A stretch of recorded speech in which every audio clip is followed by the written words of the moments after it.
www.attableek.com, the reviver of Iman.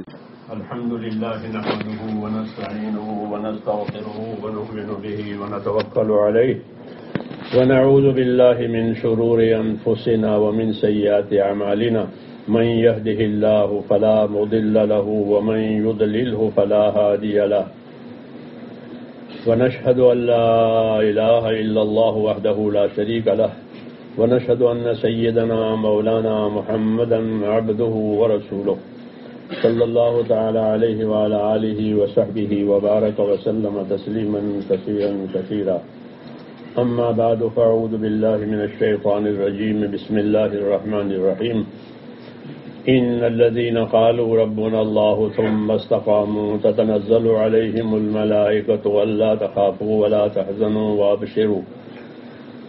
وابشروا بالجنة التي كنتم توعدون نحن أولياؤكم في الحياة الدنيا وفي الآخرة ولكم فيها ما تشتهي أنفسكم ولكم فيها ما تدعون نزلا من غفور رحيم ومن أحسن قولا ممن دعا إلى الله وعمل صالحا وقال إنني من المسلمين صدق الله العظيم. میرے پیارے بھائیو، جو حضرات بیٹھے نہیں ہیں وہ بیٹھ جائیں، چلنا پھرنا بند ہو جائے.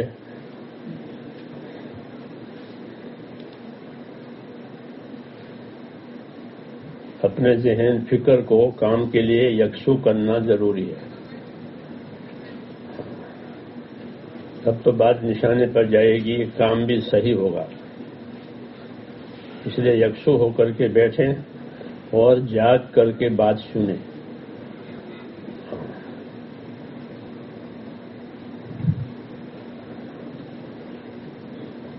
ایک بات یہ ہے کہ اللہ تعالیٰ کا آپ حضرات احسان مانیں.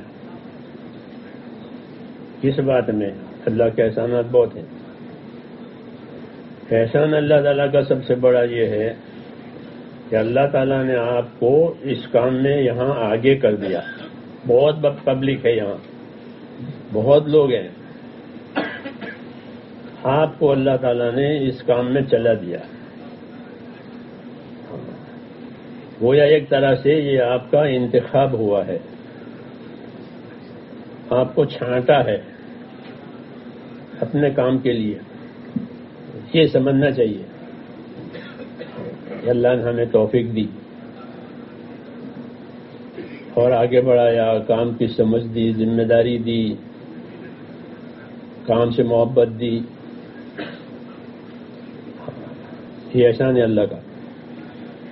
انصار مدینہ سے حضور اللہ پاک نے یہ فرمایا تھا، وَاذْكُرُوا نِعْمَتَ اللَّهِ عَلَيْكُمْ، تم اللہ کی نعمت کا دھیان کرو، اللہ کے احسان کا دھیان کرو. کیوں کہ تم تو آپس میں دشمن تھے،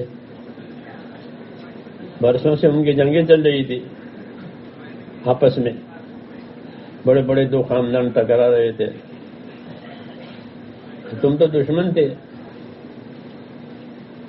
اللہ تعالیٰ نے تمہاری دشمنیوں کو نکال دیے اور تمہارے درمیان میں الفت پیدا کر دی، تم کو بھائی بنایا. کتنا بڑا احسان کر دیا، ورنہ ساری صلاحیتیں اب برباد ہو جاتی. ایسے ہمارا کہ ہماری صلاحیت برباد ہو جاتی اگر اللہ تعالیٰ اس کام میں نہ لگاتا، پتہ نہیں کہاں کہاں لگ جاتی.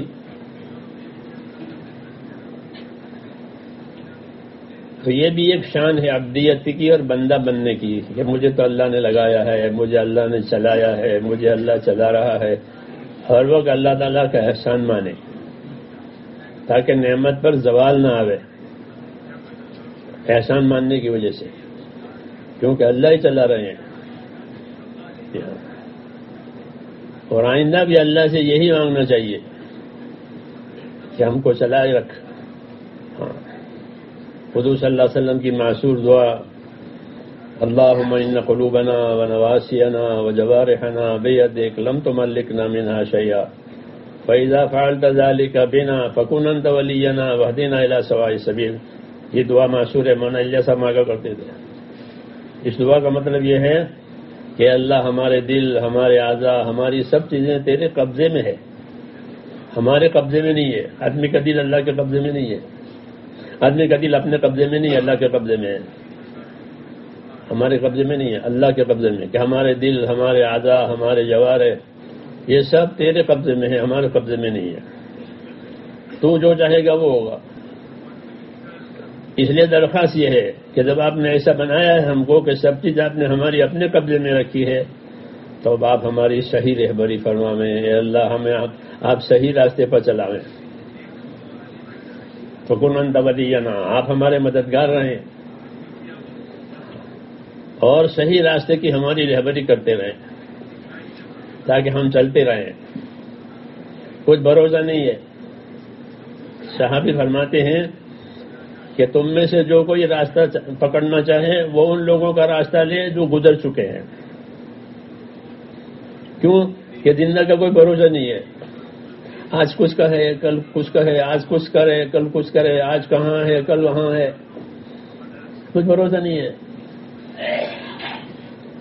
فَإِنَّ الْحَيَّ لَا يُؤْتَمَنُ عَلَيْهِ الْفِتْنَةُ، کہ کسی زندہ پر اطمینان نہیں ہے کب وہ فتنے میں پڑ جائے۔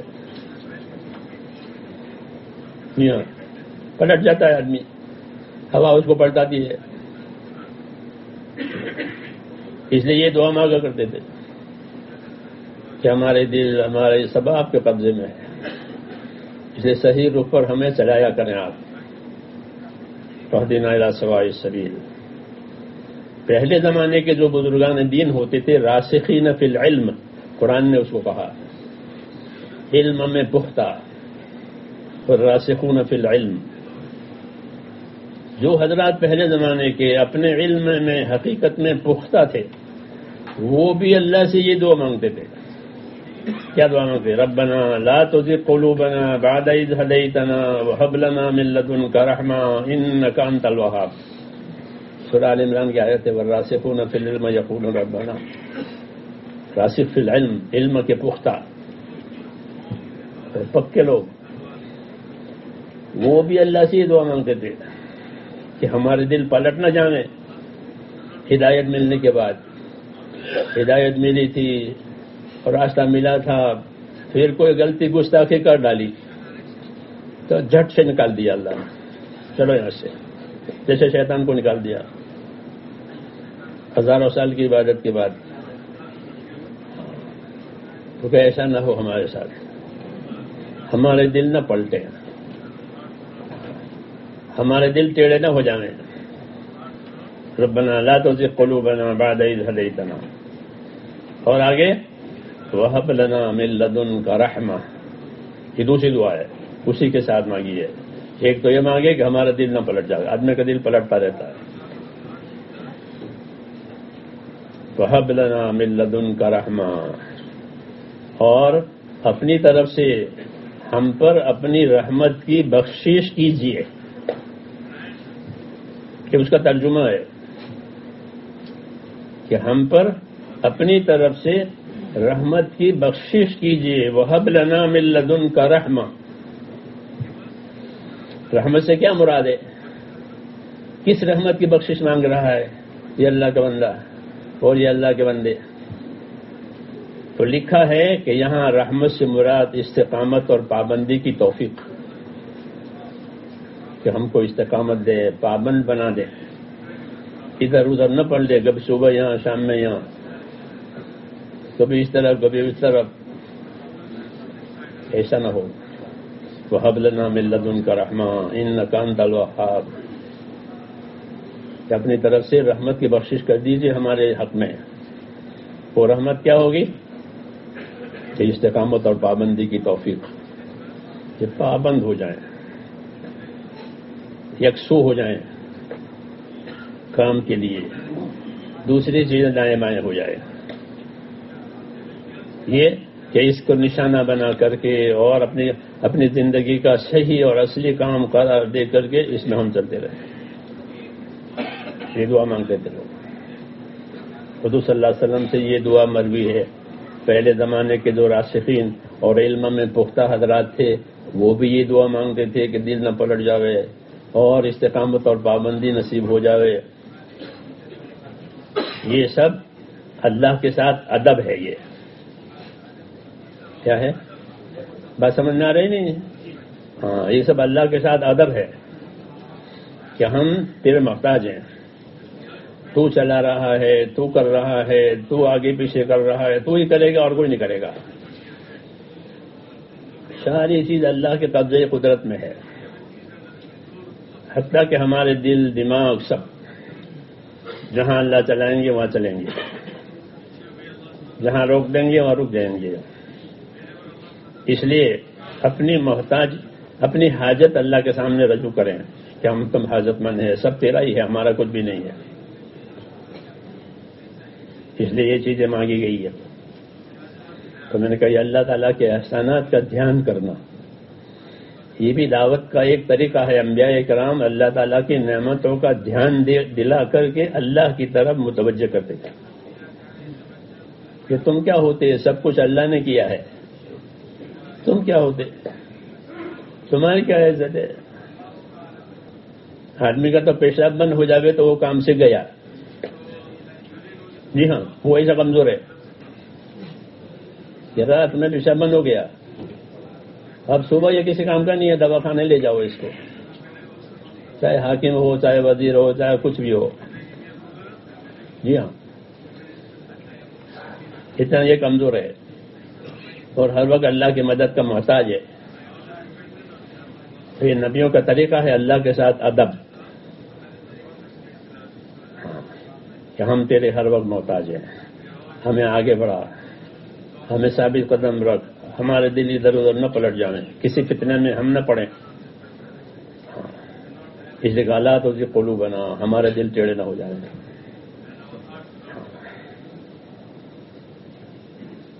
اس کو کہتے ہیں اللہ کے ساتھ ادب، بندہ بن کر کے چلنا دین کے کام میں، بلکہ ہر کام میں. یہ ہدایت ہے کہ بندہ بن کر کے چلو، بڑا بن کر کے مت چلو، کہ بندے بنو.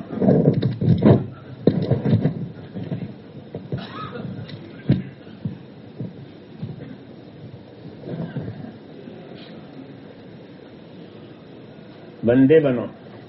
ایک حکم یہ ہے، ہمارا کچھ نہیں، سب کچھ اللہ کا ہے، ہم تو بندے ہیں، جیسے غلام ہوتا ہے. یہ حکم ایک ہے، کونوا عباد اللہ اخوانا، کہ اللہ کے تو بندے رہو، کہ ہر وقت تابعداری، ہر وقت اطاعت، ہر وقت اللہ کی رضا جوئی. بندہ بننا، بندے کو کوئی اختیار نہیں ہوتا، جو خود اس کا مولا کا ہے وہ کرے گا، منع کرے تو رک جائے، حکم دے تو عمل کرے. عبدیت کہتے ہیں اس کو، بندہ بننا. یہ صفت اللہ کو بہت پسند ہے کہ بندہ بن کر کے رہے. حضور صلی اللہ علیہ وسلم فرماتے تھے میں اللہ کا بندہ ہوں، ایسے کھاؤں گا جیسے بندے اور غلام کھانا کھاتے ہیں، رئیس اور سیٹھ کھاتے ہیں، ایسا نہیں، بندہ بن کر. تو ایک حکم ہے بندہ بننا، دوسرا حکم ہے بھائی بننا،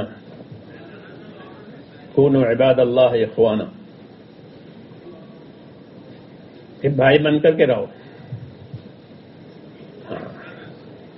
سب بھائی بن کر کے رہو. کونوا عباد اللہ اخوانا، اللہ کے بندے ہو جاؤ، آپس کے بھائی ہو جاؤ. یہ ہدایتیں ہیں. تیسری بات یہ ہے کہ اللہ کے دین کے کام کو اللہ کی امانت سمجھیں. دین کا کام یہ ہماری اپنی ملکیت نہیں ہے، بلکہ یہ کیا ہے؟ یہ اللہ کی امانت ہے. دین اللہ کے بندوں کے پاس اللہ کی امانت ہے، ان کو دیا ہے یہ امانت ہے، اسے سنبھالو. تو اللہ کے دین کو، کہ اللہ کے دین کو اللہ کی امانت سمجھو، اسے یقین کرو کہ ایک امانت ہے جو اللہ نے ہمارے حوالے کی ہے، اور یہ بڑی امانت ہے زمین آسمان اور پہاڑ اس کو برداشت نہیں کر سکے. ہاں، اور انسان نے اس امانت کو لے لیا، قبول کر لیا ہے. تو یہ اللہ کا دین، یہی اللہ کی امانت ہے. اس کی حفاظت کرنی ہے، اس کی اطاعت کرنی ہے. سمجھ میں آئی نا بات؟ کیا کرنی ہے؟ اس کی حفاظت کرنی ہے. ہاں، صحیح سمجھنا، صحیح عمل کرنا، صحیح یاد رکھنا. جی ہاں، اور اس کی اطاعت کرنی ہے. ہاں، کیونکہ دین ایک ایسی امانت ہے اور ایک ایسی نعمت ہے کہ اس میں سب کا حق ہے. سب کا حق. اس لیے جس کے پاس آوے وہ دوسروں کے لیے سوچے، یہ دوسروں کے پاس کیسے جاوے. اس لیے انبیاء کرام پر دین آیا اور تبلیغ آئی. اسے دوسروں کو پہنچاؤ، دوسروں کو سکھاؤ. امانت ہے تمہارے پاس بھی اور ان کے پاس بھی. حضور صلی اللہ علیہ وسلم نے جب اپنا کام پورا کیا تو عرفات کے میدان میں اس حقیقت کا اظہار کیا ہے کہ بتاؤ میں نے اللہ کی امانت پہنچائی نہیں پہنچائی؟ تو سب لوگوں نے اقرار کیا کہ ہاں آپ نے پہنچائی. کوئی کمی کسر اس میں نہیں رہی ہے. تو جب سب نے اقرار کیا تو پھر اللہ سے کہا کہ اللہ تو گواہ ہے، یہ کہہ رہے ہیں کہ بات پہنچ گئی ہے. کیونکہ یہ امانت ہے، اس کی حفاظت کرنا، اس کی اطاعت کرنا، اس کے لیے راستہ بنانا تاکہ یہ چلے دنیا میں، یہ ہماری ذمہ داری ہے دین کے لیے. اس کی اطاعت کس بنیاد پر کرو گے؟ کہ اس کی اطاعت جو ہے اللہ کے یقین کی بنیاد پر کریں گے. کی بنیاد پر؟ اللہ کے یقین کی بنیاد پر کہ ہم اللہ کا کام کریں گے اور اللہ ہماری مدد کرے گا. دنیا کے دوسرے کاموں کے لیے دوسرے اسباب جمع کیے جاتے ہیں. مال ہوتا ہے، تعداد ہوتی ہے، وغیرہ وغیرہ بہت سی چیزیں ہوتی ہیں، وہ جمع کی جاتی ہے اس کو چلانے کے لیے. اس کے لیے کیا ہے؟ کیا مال سے دین چلے گا؟ انہیں مال سے دین نہیں چلے گا، بلکہ مال والوں کو دین چلائے گا. مال والوں کو دین چلائے گا، مرتبے والوں کو دین چلائے گا. کہ دین چلانے کے لیے نہ مال شرط ہے نہ مرتبہ شرط ہے. دنیا میں یہ طریقہ ہے کہ مال ہو، مرتبہ ہو، کہ مجھے مرتبے والا بنا دو پھر میں چلاؤں. ریاست ہوتی ہے، وزارت ہوتی ہے، ملوکیت ہوتی ہے چلانے کے لیے. کہ یہ چیز یہاں نہیں ہوگی. کہ مال ہوگا تو دین پھیلے گا کہ نہ. رسول صلی اللہ علیہ وسلم کے سامنے مکی والوں نے یہ ساری تجویزیں رکھی تھی کہ ہم آپ کے لیے مال جمع کریں، ہم آپ کو اپنا بڑا بنائیں. جی ہاں، وہ تو اس لیے پیش کرتے تھے تاکہ آپ یہ کام چھوڑ دیں. سمجھے نہیں؟ اور بہت چیزیں رکھی انہوں نے، ان کا مجھے اس کی ضرورت نہیں ہے. اس سے آگے کی بات یہ ہے کہ اللہ کی طرف سے بھی یہ آفر آئی کہ ہم آپ کو بادشاہ بنا دیں. کیا بنا دیں؟ سلیمان علیہ السلام کو اللہ نے بادشاہ بنایا نہیں، دعا سے ان کو بادشاہ بنایا. انہوں نے دعا مانگی، ان کو بادشاہت دے دی. جناتوں پر بھی اور انسانوں پر اور پرندوں پر اور ہواؤں پر اور کیا کیا. ایسی بادشاہت کسی کو نہیں ملی. تو آپ کو بادشاہ بنا دیں، پھر آپ تبلیغ کریں ہاں دوسرا، یہ جو پہاڑ مکے کے ہیں بڑے بڑے، اس کو سونا بنا دیں، یہ بنا دیں۔ مشرکین تو مال پیش کرتے تھے، اللہ نے اور آگے بڑھتا ہے۔ مکے کے پہاڑ، لوگوں کو مکے کے پہاڑ نظر نہیں آتے کیونکہ وہ شہر میں رہتے ہیں، پہاڑ ادھر ہے۔ تو شہر سے باہر جائیں تو بڑے بڑے پہاڑ نظر آئیں گے۔ اب تو بہت سے پہاڑ توڑ دیے گئے، بڑے بڑے پہاڑ ہیں۔ کافی سالوں پہلے میں گیا تھا ایک مرتبہ، تو ہمارے ایک دوست تھے، وہ ادھر رہتے تھے باہر، تو مجھے لے گئے، پڑھے لکھے تھے، چائے بھائی پلائی تھی، مجھے رخصت کرنے کے لیے باہر نکلے تھوڑے دیر۔ پھر مجھے کہا کہ آپ نے مکے کے پہاڑوں کے بات پڑھی نا کتابوں میں؟ میں نے کہا کہ دیکھو یہ مکے کے پہاڑ ہے، اس کے سونا بنانے کی بات آئی تھی۔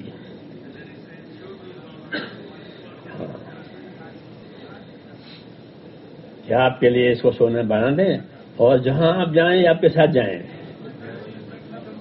پھر آپ کریں تبلیغ۔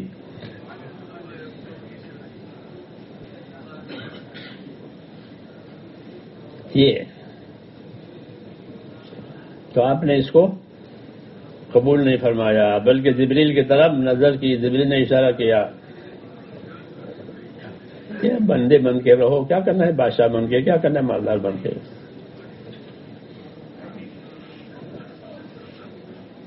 تو آپ نے یہ اللہ کے سامنے کہا کہ میں تو آپ کا بندہ ہوں، بندہ بن کر آپ کا کام کروں گا، مالدار بن کر، عہدے دار بن کر نہیں، بندہ بن کر کروں گا۔ آپ کھانا کھلائیں گے تو شکر کروں گا، آپ بھوکا رکھیں گے تو صبر کروں گا۔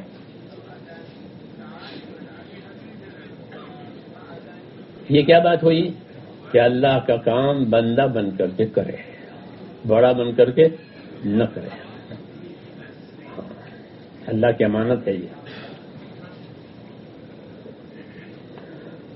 پھر اللہ تعالیٰ کی تائید ہوگی، کیا ہوگی؟ ہاں، جب اپنے آپ کو بندہ بنایا اور اللہ کے سپرد کیا کہ پھر حق تعالیٰ شانہ کے ذمہ ہو جاتا ہے کہ ان کی مدد کرے۔ اس لیے اب رہ گئی صرف اور حضور صلی اللہ علیہ وسلم کی ذات، مال نہیں ہے، ملک نہیں ہے، کچھ نہیں ہے، آپ کی ذات ہے بس۔ جی ہاں، تو آپ نے اپنی ذات کو اللہ کے حکموں پر استعمال کیا تو کام آسان ہو گیا۔ اگر آپ مال قبول فرماتے تو کل کو لوگ کہتے کہ وہ صلی اللہ علیہ وسلم کو تو مال ملا تھا تو انہوں نے کام کیا، ہمارے پاس تو مال ہے نہیں۔ آپ کو تو بادشاہ بنایا تھا تو انہوں نے اپنے آرڈر سے کام کیا، ہمارے پاس تو کوئی سی بات ہے نہیں۔ جی ہاں،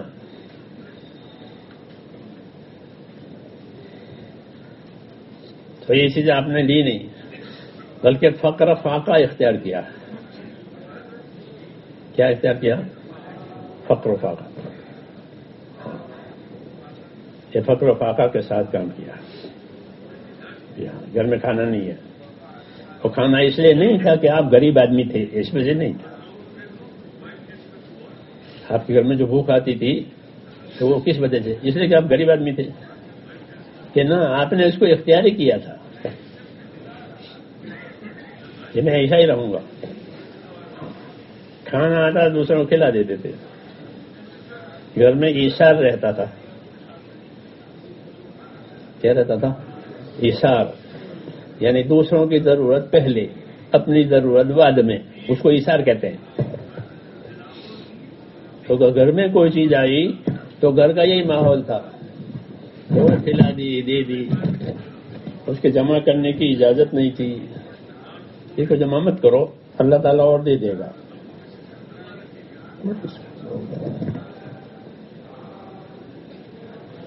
اس لیے میں نے کہا کہ اس کام کی بنیاد دنیا کی کوئی چیز نہیں ہے، اللہ کے یقین پر یہ کام چلے گا۔ انبیاء کرام کے بعد یہی بڑی نعمت تھی کہ وہ اللہ کے فیصلے پر، اللہ کی قدرت پر یقین کر کے اپنا کام کرتے۔ ہاں، اگر اللہ نے اسباب دے دیے ہیں تو اسباب کو بھی حکم کے مطابق استعمال کرتے تھے۔ اللہ نے اسباب دیے، کھانے کے پینے کے ضرورت کے تو لیے، اور اس کو کیسا استعمال کیا کہ حکم کے مطابق استعمال کیا. ہاں، شوق سے استعمال نہیں کیا، رغبت سے استعمال نہیں کیا. ہاں، دنیا کے کسی سر سامان پر کوئی رغبت نہیں، اللہ نے دیا ہے تو استعمال کریں گے. حکم بھی تھا کہ اللہ نے نعمت دی ہے، اپنے کام میں لاؤ، اپنے کام میں لاؤ، اس سے اللہ کا کام کرو، اس میں اسراف مت کرو، اس میں فضول خرچی مت کرو، اس میں دوسری غلط چیزیں نہ پیدا کرو. ہاں، نعمت ہے، نعمت کو نعمت کے طور پر استعمال کرو کہ اللہ نے مجھے یہ چیز دی ہے، اس لیے اس کو استعمال کرتا ہوں. ایک آدمی آیا حضور کی خدمت میں، میلا کچیلا، فرمایا تمہارے پاس کپڑے نہیں ہیں، تمہارے پاس مال متا نہیں ہے. کہ میرے پاس تو بہت ہے، غلام بھی ہے، میرے پاس تو جانور بھی ہیں، مال بھی ہے. تو پھر ایسے میلے کچیلے کیوں رہتے ہو؟ پھر فرمایا کہ اللہ کو یہ بات پسند ہے کہ اللہ اپنے بندے پر اپنی نعمت کا اثر دیکھے، کہ میں نے پہننے کو دیا ہے تو پہن رہا ہے، کھانے کو دیا ہے تو کھا رہا ہے، کھلانے کو دیا ہے تو دوسروں کو کھلا رہا ہے. ان اللہ یحب ان یری علی عبدہ اثر نعمتہ، کہ اللہ کو یہ پسند ہے، اللہ نے دیا ہے تو استعمال کرو، نہیں تو کوئی شکایت نہیں ہے، کوئی شکایت نہیں ہے. یہ سب بندہ بننے کی باتیں ہیں کہ نعمتوں میں آگے نہ پڑ جاوے کہ اب تو ہم نعمتیں آئی ہیں. کہ نہیں، نعمتیں آئی ہیں تو نعمت کا تقاضا یہ ہوتا ہے کہ اس نعمت کو شکر پر استعمال کرو اور شکر کے ساتھ استعمال کرو. اور شکر کا اصلی موضوع جو ہے وہ حق کا ادا کرنا ہے. کیا کرنا ہے؟ اللہ نے مجھے نعمت دی ہے تو میں اس سے حق ادا کروں. کس کا؟ کہ اللہ کا. سب سے پہلے اللہ کا حق، اللہ کا حق اس کا دین ہے. اس لیے مسلمان کا مال، مسلمان کی جان، مسلمان کی صلاحیت سب سے پہلے اللہ کے دین کا اس میں حق ہے، سب سے پہلا حق. یہ ترتیب ہے. جب اللہ نے نعمت دی ہے تو نعمت کا پہلا حق کیا ہوتا ہے؟ کہ اللہ کا دین. اس میں جتنی ترقی کرے جیسے ابو بکر رضی اللہ عنہ مالدار آدمی تھے، اور پھر اس مال کو خرچ کرتے کرتے کرتے ایسے ہو گئے کہ اب اپنا پورا کپڑا ایسا نہیں ہے، کپڑے میں بٹن نہیں ہے تو کانٹے لگا رکھے ہیں. یہاں تک بات پہنچ گئی. کیا تھا کہ سب دے دیا. رات دن اس کے قصے سنتے ہیں کہ سارا لے آیا ہوں، اب کچھ نہیں ہے گھر میں، اب برکت ہے. یہ اسی سبق کی یاد دہانی ہے کہ مسلمان کا مال اور جان اور اس کی تمام صلاحیتیں سب سے پہلے اس میں کس کا حق ہے؟ کہ اللہ کا، یعنی اس کے دین کا، کہ وہ اپنے دین کے لیے ان تمام چیزوں کے ساتھ اللہ کے دین کا مددگار بنے.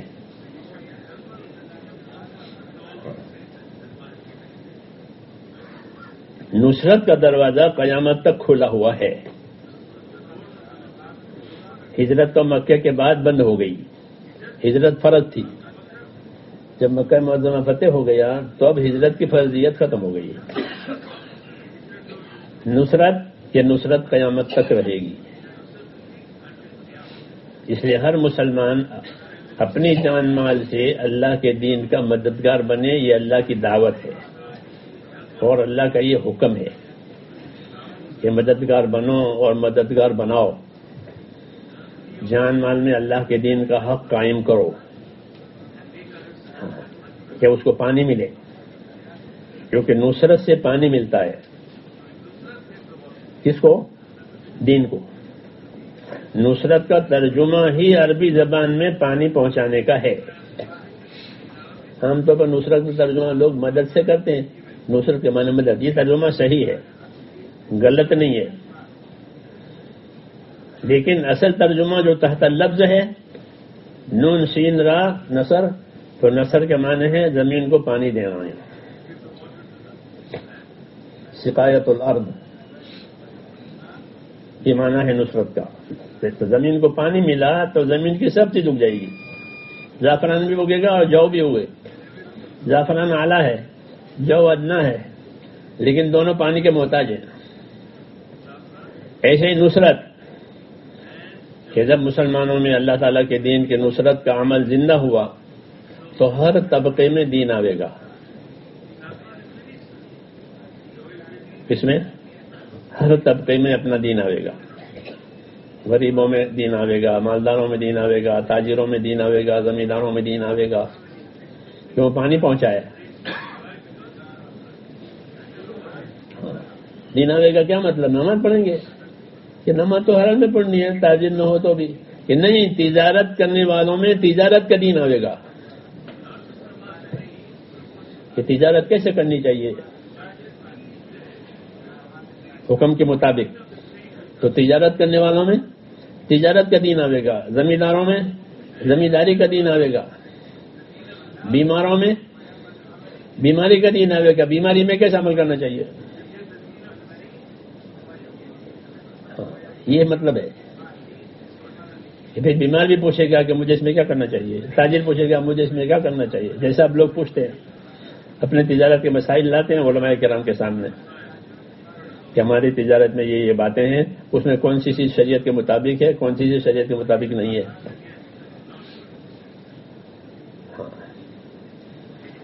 یہ اثر ہوتا ہے نصرت کا. کس کا؟ نصرت. کہ دین کے لیے نصرت ہوئی، دین کے لیے مدد ہوئی. تو اب لوگوں کی زندگیوں میں اپنے اپنے طبقے کے لحاظ سے دین آنا شروع ہوا. اب تاجر ایماندار ہو گئے، زمیندار ایماندار ہو گئے، مزدور ایماندار ہو گئے، سب ایماندار ہو گئے. تو ایک دوسرے کے لیے رحمت بن جائیں گے. کیوں؟ ایماندار ہے.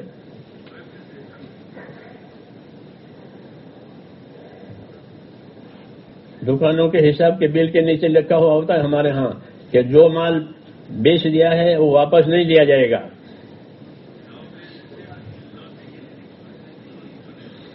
اب جب دین آیا تو وہ نیچے لکھتے ہیں کہ جو مال ہم نے بیچا ہے اگر کوئی بات ہو گئی تو ہم واپس لے لیں گے، کیونکہ واپس لینا مستحب ہے، اس کی پریشانی دور ہو جائے گی. خرید لیا ہے بیچارے نے، پریشان ہو گیا. تو عام طور پر تاجر واپس نہیں لیتے کہ تمہارا سودا ہے لے جاؤ. جب دین نہیں تھا تو اب دین آیا تو نیچے لکھا ہوتا ہے کہ کوئی بات ہو تو بیچا ہوا مال ہم واپس لے لیں گے. سمجھ میں آئی نا بات؟ تجارت کا دین. نصرت، اس لیے نصرت کو علی العموم قرار دیا ہے کہ ہر آدمی اللہ کے دین کا مددگار بنے، ہر ایمان والا اپنے دین کا مددگار بنے. وہ نہیں جانتا کہ اس کی محنت سے، نصرت سے کہاں کہاں تک پانی جائے گا.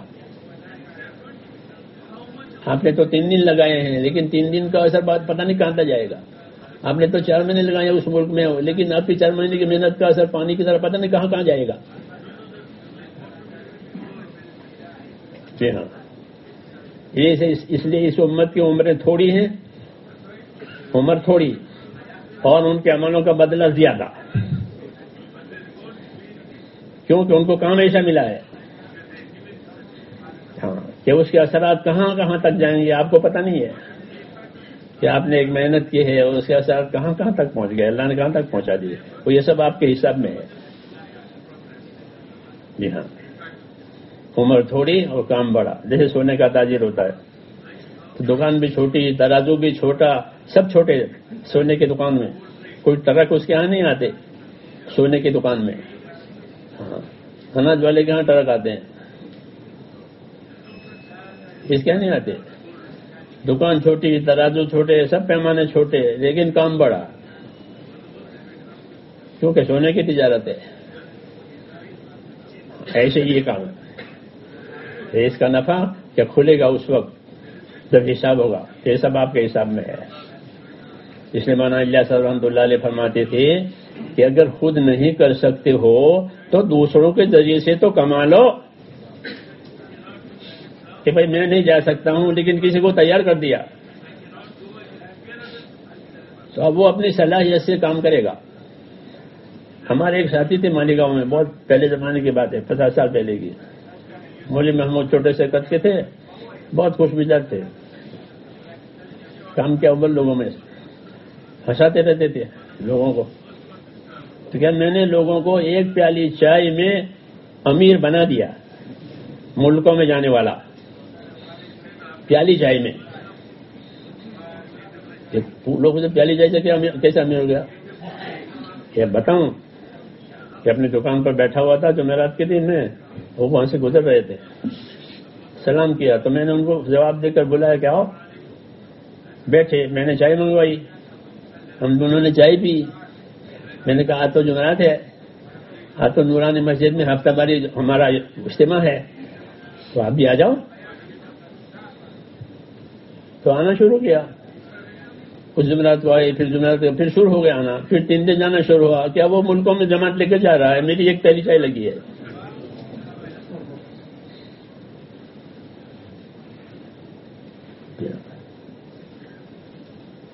یہ طریقہ ہے. تو حضرت فرماتے تھے کہ خود نہیں کر سکتے ہو تو دوسروں کے ذریعے سے کما لو. دوسروں میں صلاحیتیں ہیں اللہ نے رکھی ہوئی، تو وہ کام کرے گی، آپ تو ان کو لگا دو.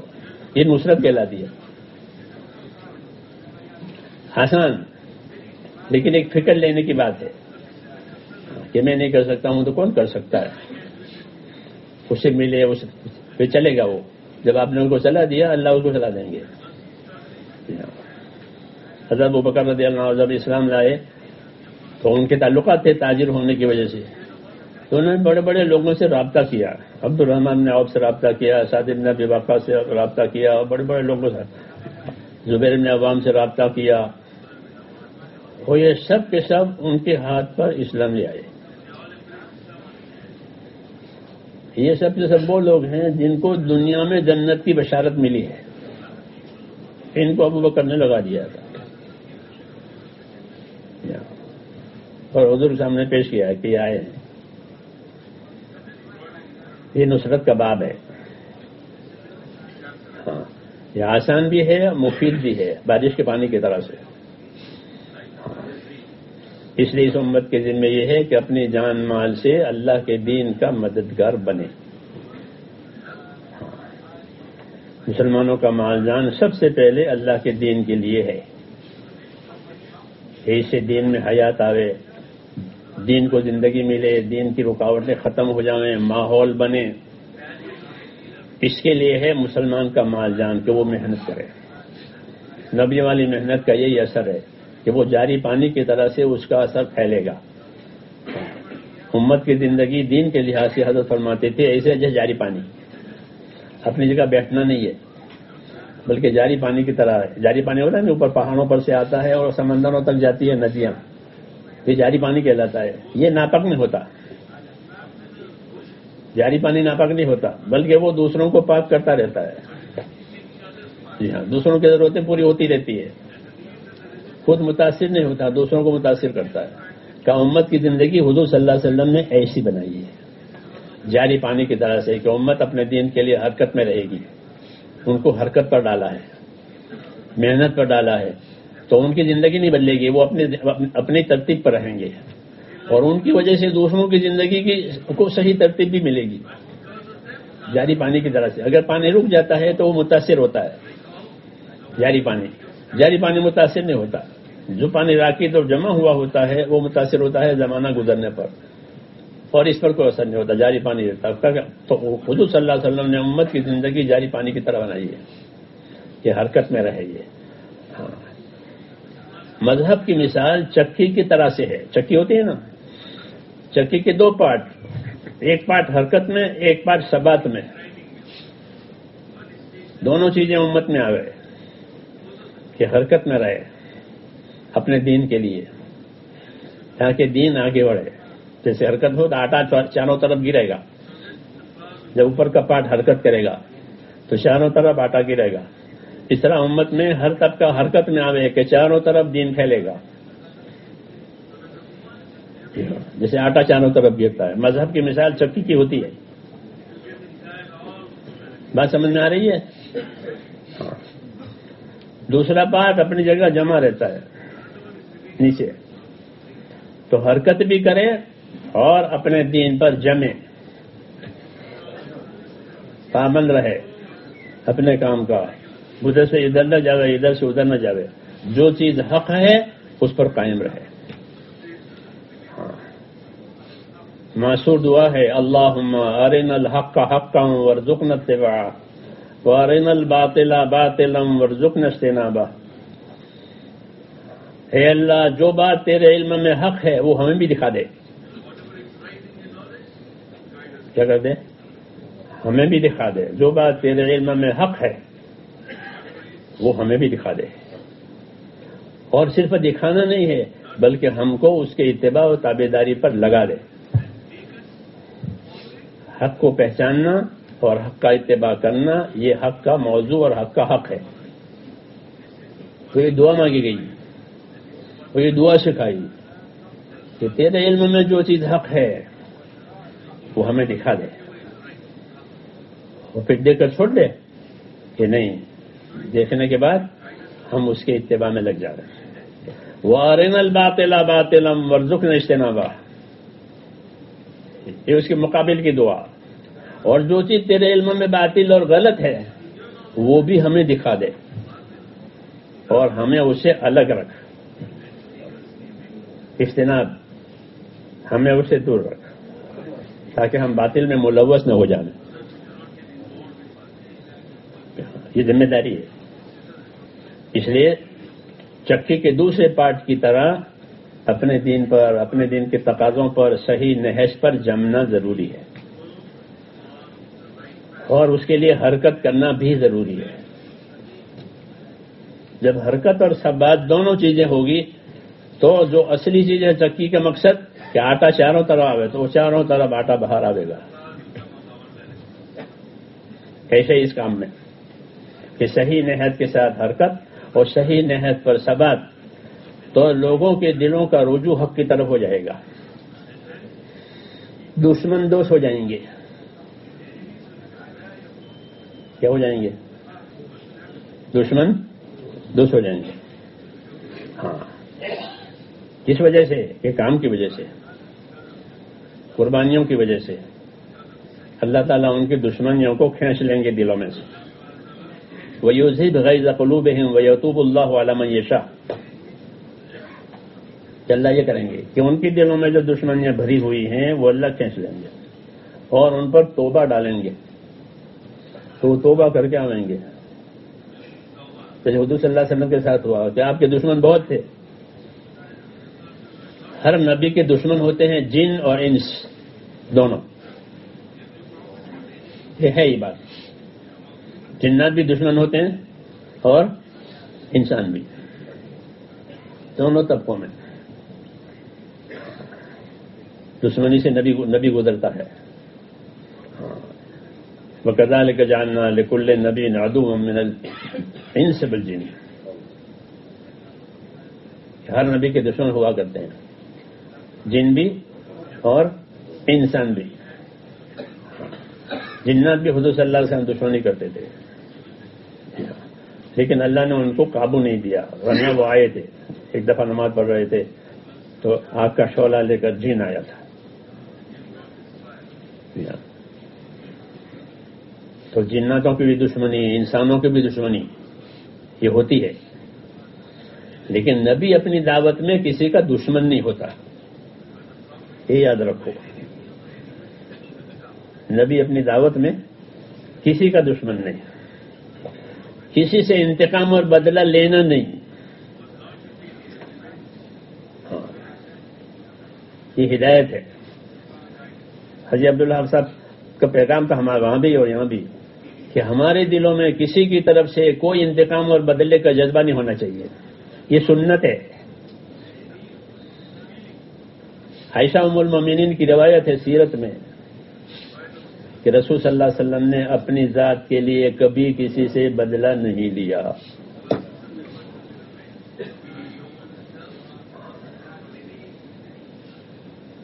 لوگوں نے شہر بھی کیا، زہر بھی دیا.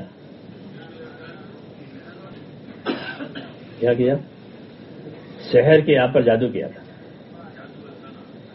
6 مہینے جادو کا اثر رہا اور بہت تیز جادو تھا، آخری درجے کا، پورے پاور کے ساتھ، اور اس کو پیسے دے کر کے جادو کروایا تھا، روایتوں میں ہے۔ اس کو تیار، دوسرے معمولی تھے جادو کرنے والے کہ یہ نہیں، یہ ہوتے ہیں نا ماہر لوگ، تو ماہر تھا وہ، اس کو 3 دینار دیے سونے کے سکے کہ جادو کر، تیرا جادو قوی ہے۔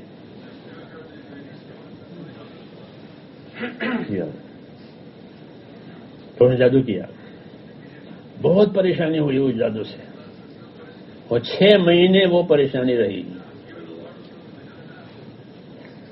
کچھ سمجھ میں نہ آ گئے۔ پھر اللہ تعالیٰ کی طرف سے وحی آئے، وحی کے ذریعے سے حقیقت کھولی، جبریل اور میکائیل نے آ کر کے کہ ایک دوسرے سے پوچھنے ہیں کہ ان کو کیا ہو گیا ہے، دوسرے نے کہا کہ ان کو جادو ہوا ہے۔ کس نے کیا ہے؟ کہ فلاں نے۔ جادو کا سارا دھندا کہاں ہے؟ کہ فلاں کنویں میں ہے، سب بتایا، پھر نکلوا دیا اس کو۔ سورہ فلق، سورہ ناس نازل ہوئی اور وہ کھل گیا ایک دم، جیسے بندھن کھل جاتا ہے جانور کا، ایک دم طبیعت کھل گئی۔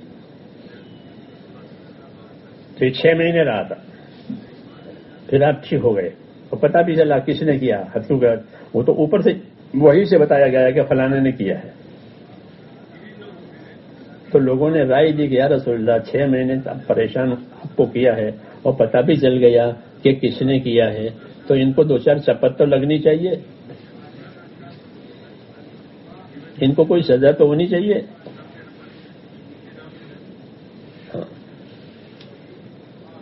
تو فرمایا مجھ کو تو اللہ نے اچھا کر دیا ہے، جب مجھ کو اللہ نے اچھا کر دیا ہے تو میری وجہ سے کسی کو کیوں تکلیف ہو؟ جب مجھے اللہ نے اچھا کر دیا، اس لیے اس موضوع کو آپ نے پھیلایا بھی نہیں، وہ جو کنویں میں سے سارا نکلا تھا ان کا دھندا، اس کو بھی نہیں پھیلایا۔ تو نبی کے ساتھ دشمنی ضرور کی جاتی ہے، لیکن وہ اپنی دشمنی میں اپنے دشمنوں سے کوئی بدلہ اور انتقام تو نہیں لیتے۔ اس طرح آپ پر جادو کیا گیا، اس طرح آپ کو زہر دیا گیا خیبر کی جنگ میں، 7 ہجری میں زہر دیا گیا، بکری بھون کر کے لائی گئی اور کہا کہ کیا ہے کہ آپ کے لیے ہدیہ اور دعوت ہے یہ۔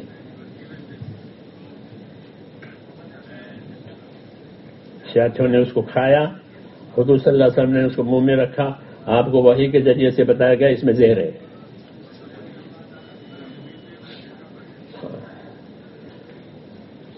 تو وہ گوشت تو نکلا نہیں گیا، لیکن جو ساتھی کھا چکے تھے ان کا انتقال ہو گیا۔ آپ پر اس کا اثر آخر تک رہا، اس زہر کا اثر، پیٹ میں کچھ چلا گیا اس کا اثر۔ جب موسم بدلتا تھا تو طبیعت بگڑ جاتی تھی، جیسے موسموں میں طبیعت بگڑتی ہے نا، جب موسم بگڑے کیا آپ کی طبیعت پر اس کا اثر آ گیا، پھر اس کا کوئی بدلا گیا، کوئی بدلا نہیں اس کا۔ تو یہ کام ہے میرے دوستوں کہ دعوت، اللہ کے دین کی دعوت جو ہوتی ہے وہ تو رحمت ہوتی ہے، ہدایت کا ذریعہ ہوتی ہے، اس لیے اس میں کسی کو اپنا مقابل نہیں قرار دیا جاتا، اور مقابل قرار دے کر کے اس سے کوئی انتقام کیوں نہیں لیا جاتا۔ ایسا ہی فرماتی رضی اللہ عنہ کہ حضور صلی اللہ علیہ وسلم نے اپنی ذات کے لیے کبھی کسی سے کوئی انتقام اور بدلہ نہیں دیا، بلکہ لوگوں کو معاف کر دیا، لوگوں پر احسان کیا۔ یہ سیرت ہے، دعوت جو ہے وہ سیرت کی روشنی اور سیرت کی بنیادوں پر چلتی ہے۔ سمجھ میں آئی نہیں بات؟ دعوت کے محاسن ہیں، خوبیاں، ہر کام کی خوبیاں ہوتی ہیں، اس خوبیوں کی وجہ سے وہ دیا جاتا ہے۔ کاریگر اپنے کاریگری میں خوبی پیدا کرتا ہے تو لوگ اسے کام کراتے ہیں۔ ایسے کہ دعوت اپنی خوبیوں کے ساتھ کرو، دعوت میں خوبی پیدا کرو. خالی پہنچا دینا اور خالی تیار کر دینا نہیں، بلکہ خوبی کے ساتھ. یہ دعوت کی کیا خوبی ہے؟ یہ دعوت کی پہلی خوبی یہ ہے کہ ہر دعوت دینے والے کی نیت اچھی ہو. کیا ہو؟ نیت اچھی کرے، حسن نیت. یہ پہلی خوبی ہے کہ دعوت کے ذریعے سے کیا چاہتے ہو؟ کیا کچھ نہیں چاہتے. کوئی غرض نہیں ہماری لوگوں سے، لوگوں کی چیزوں سے، لوگوں کے مالوں سے، کوئی غرض نہیں. کہ تمہاری کیا غرض ہے؟ کہ ہماری آخرت بنانی ہے، اللہ کو راضی کرنا ہے بس. اس لیے کام کرے، پھر جو کچھ آوے اس کو برداشت کرے، کیونکہ مخلص کو برداشت کرنا پڑتا ہے. کیا کرنا پڑتا ہے؟ مخلص کو برداشت کرنا پڑے گا. اس کو اللہ اور آخرت چاہیے تو وہ برداشت کرے، صبر کرے، ثابت قدم رہے.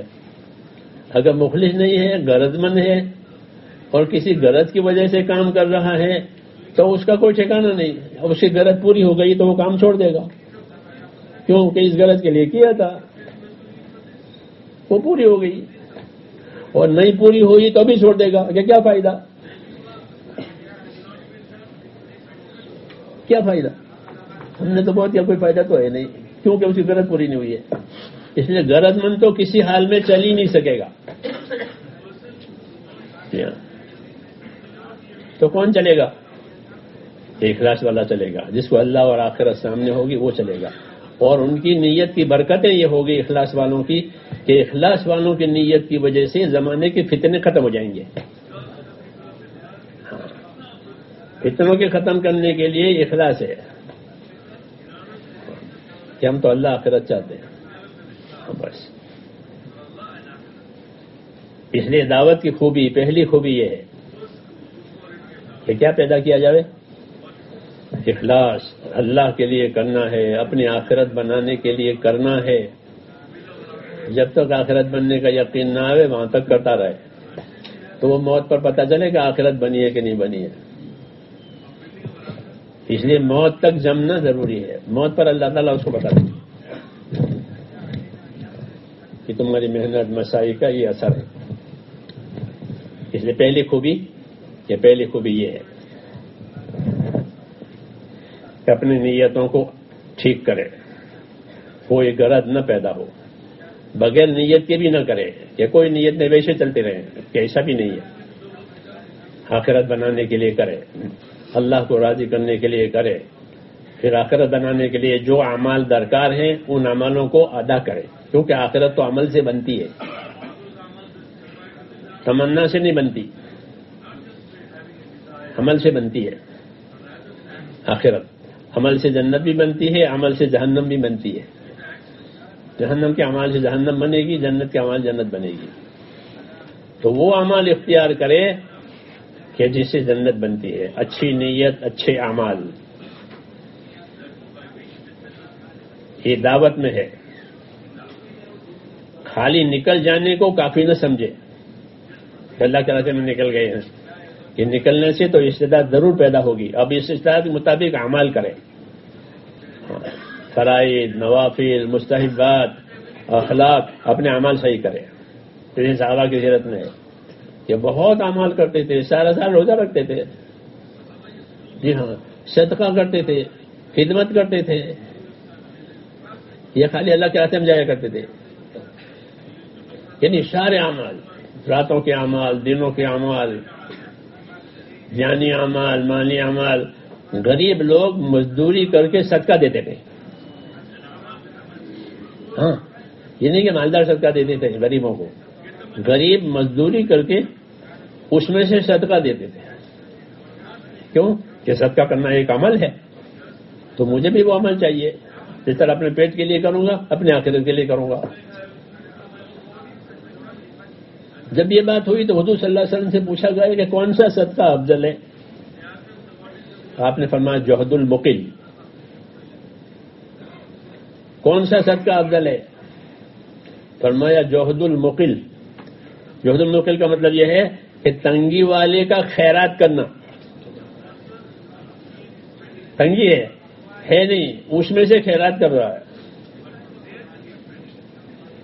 یہ صدقہ کے حساب سے بڑھیا ہے.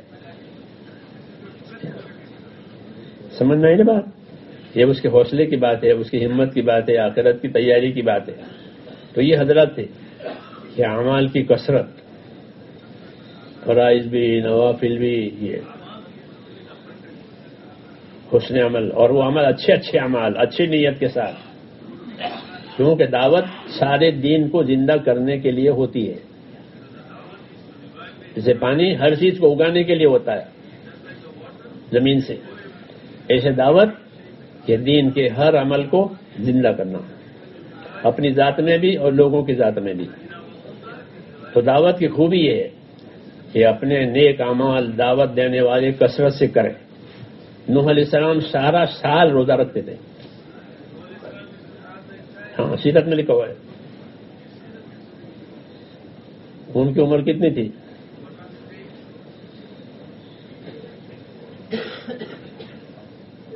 ان کی تبلیغ کی عمر تو 950 تھی، اس کے علاوہ بھی تھی.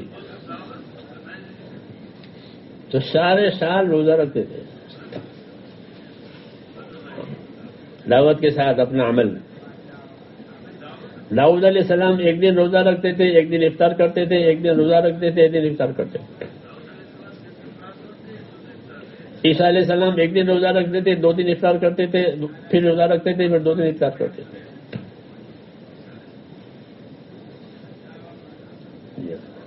کہ اپنی دعوت کے ساتھ اعمال کی کثرت. جیسے کاروباری آدمی اپنے کاروبار کے ساتھ مال کی کثرت چاہتا ہے کہ مال زیادہ سے زیادہ آئے.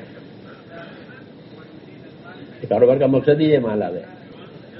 تو کاروبار کی کثرت اس کے سامنے رہتی ہے کہ زیادہ سے زیادہ مال آئے. ایسے دعوت والا ہاں کہ وہ اپنے اعمال کو زیادہ سے زیادہ کرے، اور چاہتے تھے کہ ان کے جیسا عمل میں بھی کروں. ابو بکر جیسا عمل حضرت عمر کرنا چاہتے تھے کہ جیسے یہ عمل میں آگے بڑھے ہوئے ہیں میں ان کے جیسا ہو جاؤں گا. یہ دعوت کی بات ہے کہ اچھے اعمال کثرت سے کرے، اچھی نیت کے ساتھ. تو دعوت میں خوبی آئے گی کہ دعوت کے ذریعے سے جس دن کو زندہ کرنا چاہ رہا ہے اس کی زندگی میں ہے. یہ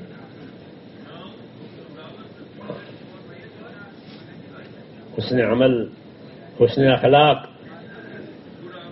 کہ دعوت کی خوبی میں سے یہ ہے کہ دعوت دینے والوں کے اخلاق اچھے اور اونچے. رسول صلی اللہ علیہ وسلم کو خصوصی طور پر اللہ تعالیٰ نے اونچے اخلاق کے ساتھ بھیجا. کیوں؟ آپ کے سامنے جہالت تھی. کیا تھی؟ جہالت کا جواب جہالت سے دیا جائے گا تو جہالت بڑھ جائے گی، لیکن جہالت کا جواب اگر اخلاق سے دیا گیا تو پھر جہالت ختم ہو جائے گی. آپ کے سامنے جاہلیت تھی، جاہلیت کے توڑ کے لیے اللہ تعالیٰ نے آپ کو اخلاق دیا، تو آپ کے اخلاق کی وجہ سے جاہلیت ختم ہو گئی. اخلاق سکھائے دشمنوں کے ساتھ، اپنوں کے ساتھ، پرایوں کے ساتھ. اس لیے صحابہ کرام میں وہ اخلاق آئے. اعمال، اخلاق، یہ اصل سرمایہ ہے دعوت کا. زندگی عمل پر بھی ہے اور دوسروں کے ساتھ اخلاق بھی ہے. اچھا، ان میں اختلاف بھی ہو جاتا تھا تو اختلاف بھی کے باوجود اخلاق باقی رہتے تھے. اختلاف تو ہوتا ہے ہر زمانے میں. میاں بیوی میں بھی اختلاف ہوتا ہے، خاندانوں میں بھی اختلاف ہوتا ہے، پارٹنروں میں بھی اختلاف ہوتا ہے. اختلاف سے بچنا آسان نہیں ہے. اختلاف ہوگا. اللہ نے ایسا ہی پیدا کیا ہے، 5 انگلیاں ایک سے نہیں بنائی ہے. جی ہاں. تو اختلاف میں کیا کریں کہ اختلاف میں اخلاق برتے تو فساد نہیں ہوگا، تو اختلاف رہے گا. دوسروں کے اختلاف میں، دوسری تحریکوں میں اور دعوت میں یہ فرق ہے. دوسری تحریکوں میں اختلاف ہوتا ہے اور اپنے اختلاف کو استعمال کیا جاتا ہے دوسروں کی قوت توڑنے کے لیے، بدلہ لینے کے لیے، انتقام کے لیے، ان کو گرایا جاتا ہے، ان کی حیثیت مٹائی جاتی ہے۔ یہ ہوتا ہے دوسری تحریکوں میں دنیا میں کہ یہاں یہ نہیں ہوگا، اختلاف اپنی جگہ پر ہے، اخلاق اپنی جگہ پر ہے۔ جی ہاں، امام شافعی رحمۃ اللہ علیہ نے امام ابو حنیفہ رحمۃ اللہ علیہ کے مزار پر بغداد میں ان کے قریب نماز پڑھی، تو نماز میں شواف حضرات ہاتھ اٹھاتے ہیں، رکوع میں جاتے آتے ہیں، امام شافعی صاحب نے وہاں ہاتھ نہیں اٹھائے۔ پوچھا آپ کا تو مذہب ہے ہاتھ اٹھانا، آپ کے یہاں سنت ہے، آپ نے ہاتھ کیوں نہیں اٹھائے؟ فرمایا اس قبر والے کے احترام میں نہیں اٹھائے کہ ان کے مذہب میں ہاتھ اٹھانا نہیں ہے، حنفی مذہب میں نے ان کا احترام کیا ہے۔ اس کو اخلاق کہتے ہیں۔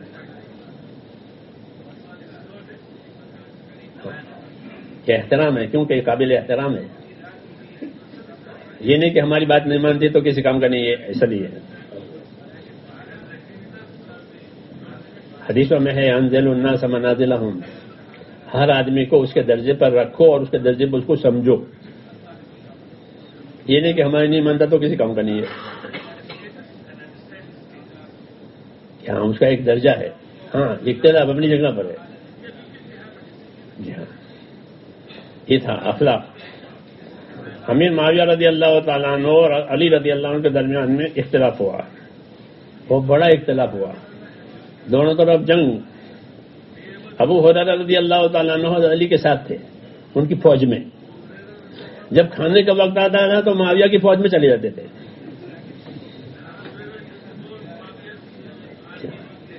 لوگ پوچھتے آپ تو علی کی فوج میں ہیں، یہاں کیسے وہاں کیوں چلے گئے کھانا کھانے کے لیے؟ کہ کھانا ان کا اچھا ہوتا ہے، حق پر علی ہیں۔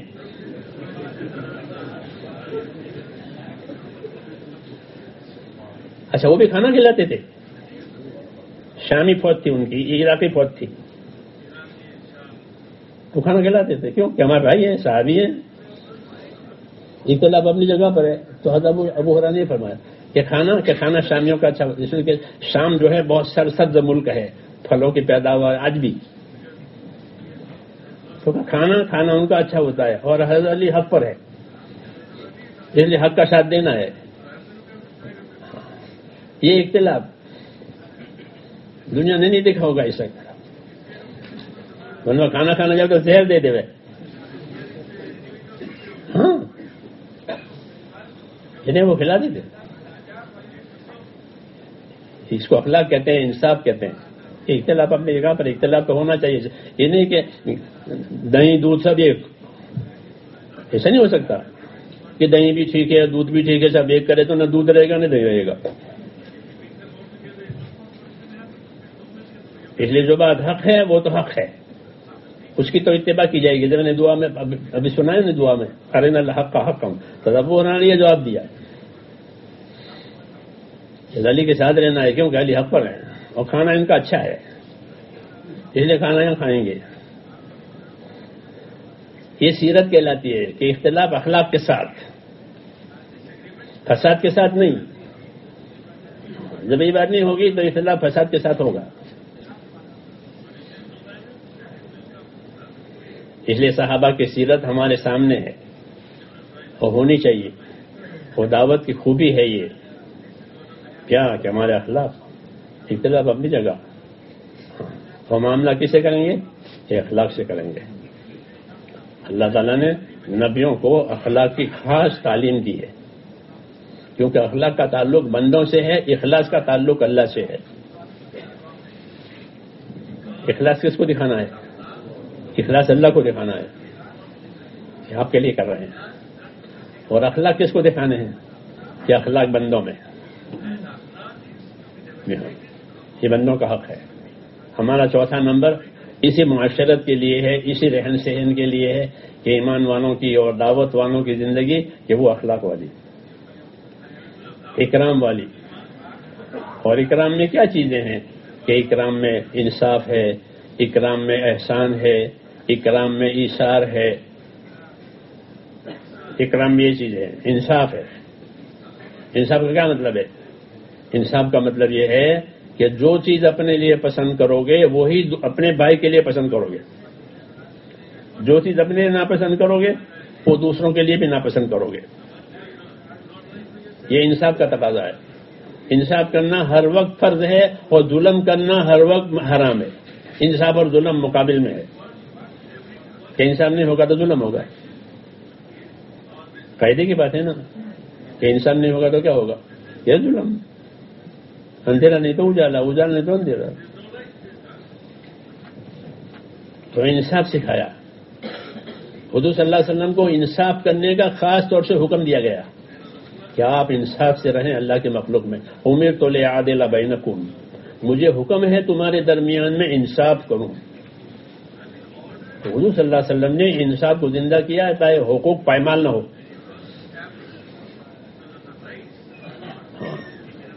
انصاف اکرام میں ایک چیز یہ بھی ہے کہ انصاف سے رہیں. جو اپنے لیے پسند کریں وہی دوسروں کے لیے پسند کریں، جو اپنے لیے ناپسند کریں وہ دوسروں کے ناپسند کریں. یہ انصاف کا تقاضا ہے.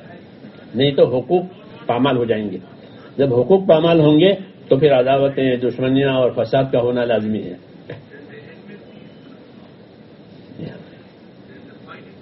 اس لیے صحابہ کرام انصاف کے ساتھ رہتے تھے تاکہ کسی کا حق نہ دبے،